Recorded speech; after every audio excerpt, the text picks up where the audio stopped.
জাতিসংঘ এগুলো দেখছেন কিন্তু পদক্ষেপ নিচ্ছে না। জাতিসংঘ যদি তারা এইভাবে শুধু দেখার মধ্যে সীমাবদ্ধ রাখে তাহলে ওই জাতিসংঘ থাকার চেয়ে না থাকাই ভালো। যে জাতিসংঘ ইরানের যুদ্ধ, ইরানের উপরে হামলার কোনো নিন্দা করতে পারে না, যে জাতিসংঘ ওই ফিলিস্তিনের গণহত্যার কোনো নিন্দা করতে পারে না, যে জাতিসংঘ পশ্চিমবঙ্গ সহ ভারতের বিভিন্ন ধর্মীয় গোষ্ঠীর উপরে হামলা নিন্দা করতে পারে না, ওই জাতিসংঘ আমরা দেখতে চাই না।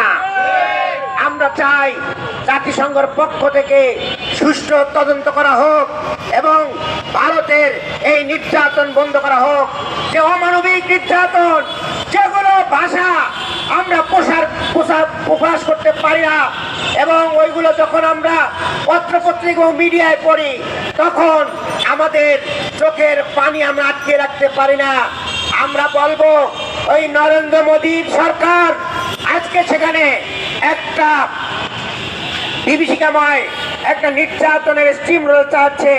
তারা যদি এটা বন্ধ না করে তাহলে বাংলাদেশ সহ আন্তর্জাতিক বিশ্বের মাধ্যমে মোদী সরকারের উপরে চাপ সৃষ্টি করা হবে এবং তাদেরকে নিবৃত করতে বাধ্য করা হবে।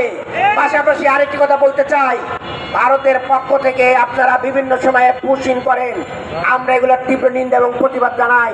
ওই নিরীহ মুসলমানদেরকে পুশিং করবেন না।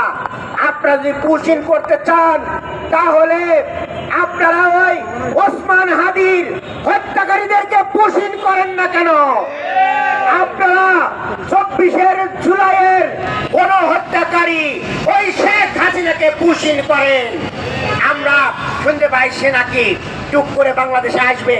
আমরা বলতে চাই আপনারা আসুন, এসে বিচারকে ফেস করুন। মানুষের যে অভিশাপ, 1400 শহীদের পিতামাতার যে অভিশাপ, সেই অভিশাপ গ্রহণ করুন। আমি আজকের এই আয়োজক সংস্থাকে ধন্যবাদ জানাচ্ছি।